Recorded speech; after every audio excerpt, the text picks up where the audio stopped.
Hello Facebook ads people, I'm Konstantinos and today we're going to talk about...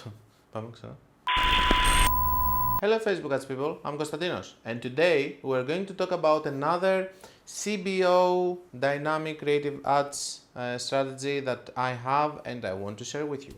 So, by watching this channel, most of you know that for items like t-shirts or whatever that may be near the range of $20, $30, $40, we have our CBO campaigns. Most of the times what we see is if you have $100, we do 10 ad sets, so we're calculating $10 on each ad set.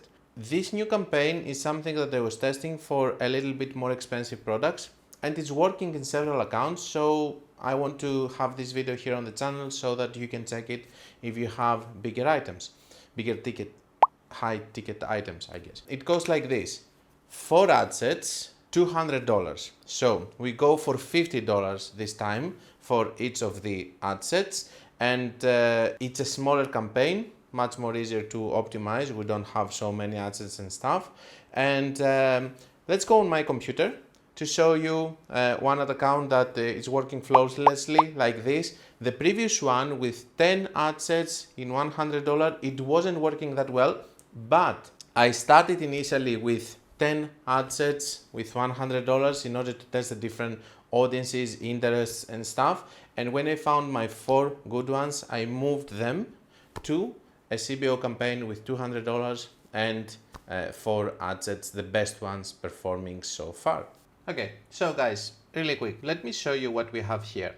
So here's the structure that I told you. You can see here 100 because after the optimization, I reached out to the point that I have 100. The people that they follow this channel, they will understand what I'm talking about. If you don't know what I'm talking about, go watch my other videos, I guess. So the way that it's going is this.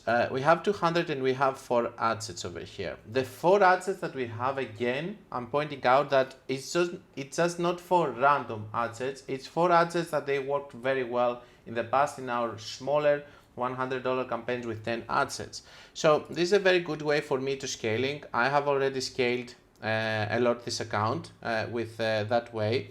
It's very efficient. After you have optimized your campaign, you can see that the ROAS are increasing more and more. And I can tell you that, for example, here we are left with only 1. Okay, over here we are left with 3 that they are actually working. Over here we are having only 2 that they are actually working, but they are working with our initial budget. We didn't have to lower it down. And now we are in the process of having a new one that we are going to optimize. This is a very new campaign. It has already 2 checkouts in this one. And the funny fact on this thing is that it's having sales on different ad sets, on the different interests of the ad sets. A very interesting thing. On other accounts it's working also well, and I think that it was very interesting. I wanted to share it with you. Let me know in the comments if it worked for you. So this is the new strategy. I think that it's an interesting topic. I know that there are a lot of people that they have embraced my methods. I can see the comments on my videos, and I think that this would be interesting for you to test it at least. Don't forget that if you want to learn more about Facebook ads, you can check my book or my free course. And until we meet again, be creative and be consistent.